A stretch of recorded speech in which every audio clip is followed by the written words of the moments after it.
பின்னும் பார்வோன் யோசேப்பை நோக்கி, பார், எகிப்து தேசம் முழுமைக்கும் உன்னை அதிகாரியாக்கினேன் என்று சொல்லி, பார்வோன் தன் கையில் போட்டிருந்த தன் முத்திரை மோதிரத்தை கழற்றி அதை யோசேப்பின் கையிலே போட்டு மெல்லிய வஸ்திரங்களை அவனுக்கு உடுத்தி பொன் சரப்பணியை அவன் கழுத்திலே தரித்து தன்னுடைய 2ஆம் இரதத்தின் மேல் அவனை ஏற்றி தெண்டனிட்டு பணியுங்கள் என்று அவனுக்கு முன்பாக கூறுவித்து எகிப்து தேசம் முழுமைக்கும் அவனை அதிகாரியாக்கினான்.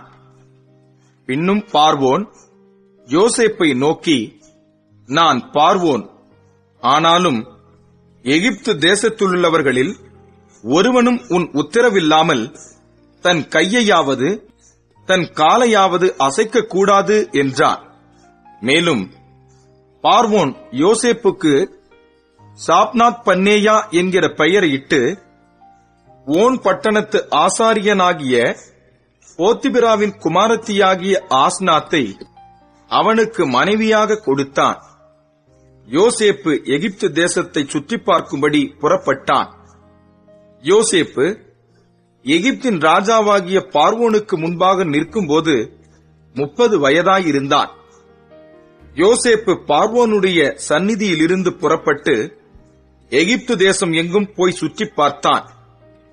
பரிபூரணமுள்ள 7 வருஷங்களிலும் பூமி மிகுதியான பலனை கொடுத்தது.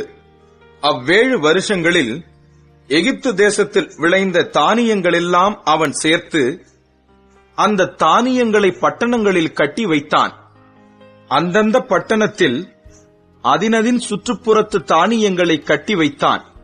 இப்படி யோசேப்பு அளவிறந்ததாய் கடற்கரை மணலைப் போல மிகுதியாக தானியத்தை சேர்த்து வைத்தான். அது அளவுக்கு அடங்காததாய் இருந்தது.